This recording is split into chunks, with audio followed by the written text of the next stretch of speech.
I have something of a relationship with the Foxeer representatives, and they often talk to me about products that they're working on, features that they want to implement, and they ask for a ton of feedback. And I always give them lots of feedback because I genuinely like having nice products in FPV, and they do make a whole ton of products. So when the Box 2 was being made, they told me about it several months in advance. I talked to them about lots of features that I think that they should implement.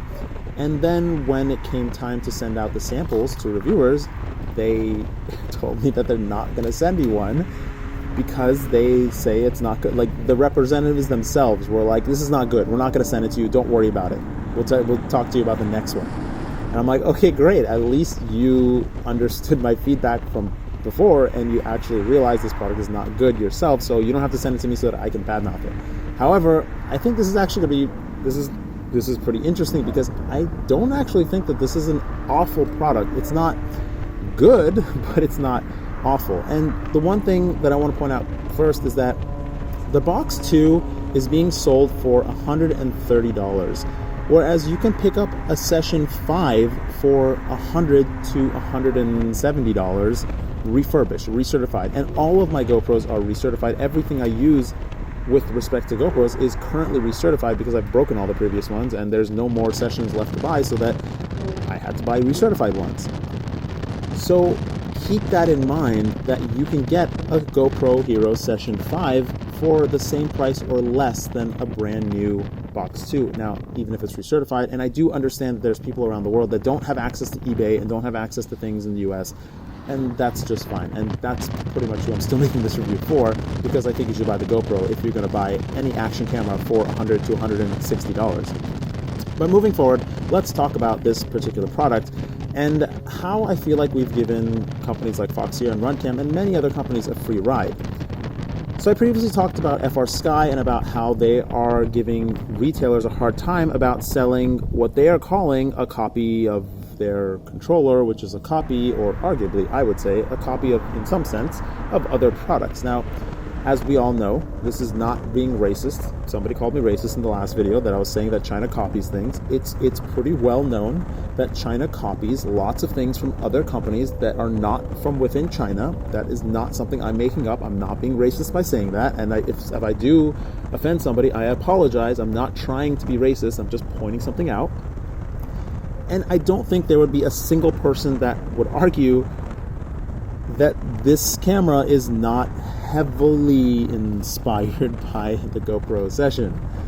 And so if they're going to do a copy, which is often the case with many copies, why not actually copy and do a good job? So I'm going to point a couple things out where I feel like there's somebody in Foxeer or somebody in all these Chinese companies that is supposed to be the person that kind of unifies the product experience that is just failing at their job completely. In saying that, I feel like China, when they do copy things, they usually take it to about 80% and then stop. And that's it. That's the end of the product. Stop. They don't take it the last 20% to actually get a good product. Clearly, Foxeer has the ability to execute some pretty reasonable technologies. I don't even know why they're bothering to make it look like a product from another company. They can clearly do it already. Why bother mimic something else when you can already do it? Why would you degrade yourself by copying? Sure, you may have gotten inspired by the idea, but okay, let me get to it and show you. So something you're looking at on the front of the GoPro is that clearly you can see that there is a glass on top of here. This is, I think, Gorilla Glass. And then there's a bunch of screws around the edges. Now, these are star screws. I think that these companies use these star screws so that the user can't get into their product and ruin their user experience by being stupid. And so if you do break this glass, you can actually buy replacements on eBay. However, they're not Gorilla Glass, but you will need a special star screwdriver to unscrew these screws. Now, this star screwdriver came with the box camera, and that is the first point that I want to make, that I don't know what on earth they're thinking. Why would you use star screws and then include a star screwdriver? Why don't you just use Phillips screws so that you don't need to spend more money on this cheap, crappy star screwdriver so that people can swap out the front glass of their cameras? And I did tell them that they should make ND filters that would screw onto the camera. I don't know if they have or haven't, but whatever. Get to that later, maybe. But the thing that's really funny is that this star screwdriver is made for the GoPro size screws. So it fits perfectly in the GoPro size, and I can unscrew it and screw it down, and it's great. The star screws that they're using on the Foxeer Box are actually larger, and the screwdriver doesn't actually fit. It's got lots of wiggle room. I can unscrew the screws, but if I tighten it and I try to torque it at all, I'm going to strip my screwdriver, and then I'm going to be SOL because I can't tighten my screws because they use these stupid star screws. That's just one point. Also, the front of the camera looks completely unrefined compared to the GoPro. This door, that they're still using this stupid plastic door, which I guess is just really easy to use, but it's still hanging from this stupid rubber thing that is very easy to rip off. GoPro clearly has a much more refined mechanism, and it's a much nicer mechanism to use, and you don't feel like it's going to fall, even though it does fall off, you don't feel like you're going to break it every time you take it apart. That's not where it stops. The camera is obviously a little bit larger. I don't really blame them for that. It also weighs about 10 grams more than the GoPro, but whatever. You're going to need a different case for it. They did also include some mounting things for the box. And I'll first show you the GoPro mount, because clearly it's been inspired heavily by GoPro. This GoPro mount is actually quite nice. You can take the camera, put it in any which way, put it in, it's got this nice latch and latch it shut. You can access all your stuff, you can access your door completely, and you can do whatever you need to do with the camera without taking it out of this contraption. And if you do need to take it out, it's one quick latch and you can pop the camera out. Now, what Fox included is this,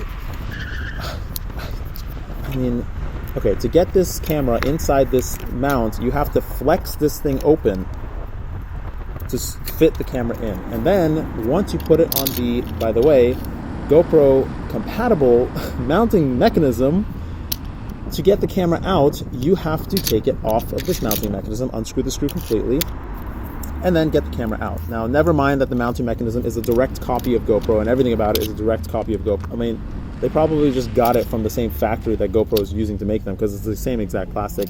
I don't know why they bother doing this at all. What is kind of nice about this is that they did actually move up to the USB-C, which is really nice because it does have slightly higher transfer speed, and it just works out great. It has an HDMI port as well, but who knows what that's for. It doesn't have a screen, which may or may not bother you. I don't really care. But the part that I do care about is that it doesn't really come with clear instructions on how to bind it to your phone in order to change all the settings. Clearly, as I said, there is not somebody that is unifying the user experience here. They don't realize how the camera is being used, and they just don't care. They take it to 80% and just don't make it to the last 100%. And as I said earlier, the GoPro is actually cheaper than a brand new Fox. Yes, it's a recertified GoPro, but it's essentially brand new. If anybody has bought a recertified GoPro, you know that it's essentially as new as you can get. But now let's talk about the video quality of this thing. And the video quality is pretty surprising, actually. As RC Shim pointed out, if you use less than 4K 30, it downsamples and the video looks terrible. But I'm not going to be using less than 4K 30 at the widest field of view, obviously. So I'm going to leave it at that. And I actually prefer 30 frames per second over 60 frames per second for all situations. I would hugely prefer to use an ND filter and get some motion blur rather than dealing with 60 frames per second and the soap opera effect that you get with 60 frames per second. That's a personal preference. The reason why I would say that I don't recommend the Box 2 at all for FPV over a GoPro session is because, number one, you can get the GoPro session for cheaper than the Box 2. And number two, the field of view of the Box 2 is just a lot narrower than the GoPro. You can clearly see in the video that the GoPro has a far wider field of view than the Box 2. Now, the actual picture quality on the Box is surprisingly good. It is very crisp, very sharp, very nice, has a nice focus to it.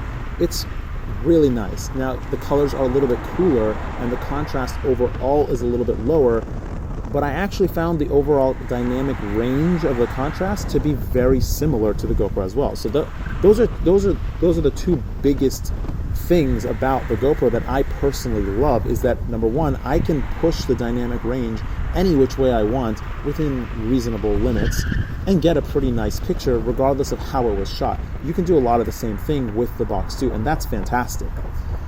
The other thing that the Box 2 is not quite as good as the GoPro at is the audio. but it's not bad. The audio on these cheap China cameras which aren't cheap anymore because the GoPro is cheaper, has gotten a lot better than it has been in the past. So once again, pretty nice for Foxeer, but the GoPro is still better. I'm gonna stop there and you can make up your own mind. I don't think the Box 2 is worth anybody's time because the GoPro is actually cheaper than the Box 2, unless you don't have access to the GoPro or you like brand new products rather than recertified products that are pretty much as brand new as you could get and you would never be able to tell the difference. That's your prerogative. But I'm going to leave it at that. Watch RC Shim's review because he points out some things that I don't know. I personally think that if you're not using it for FPV and you're okay with the narrower field of view, which I don't know why anybody would be okay with that because it is an action camera, and if you're going to be doing action-like things with it, you really want that wider field of view, then this camera is a suitable choice for you. But then I would also point out again, you can get a GoPro Session for cheaper than the Foxeer Box. So what is even the point of them making this product? Take care. Floss your teeth. Bye.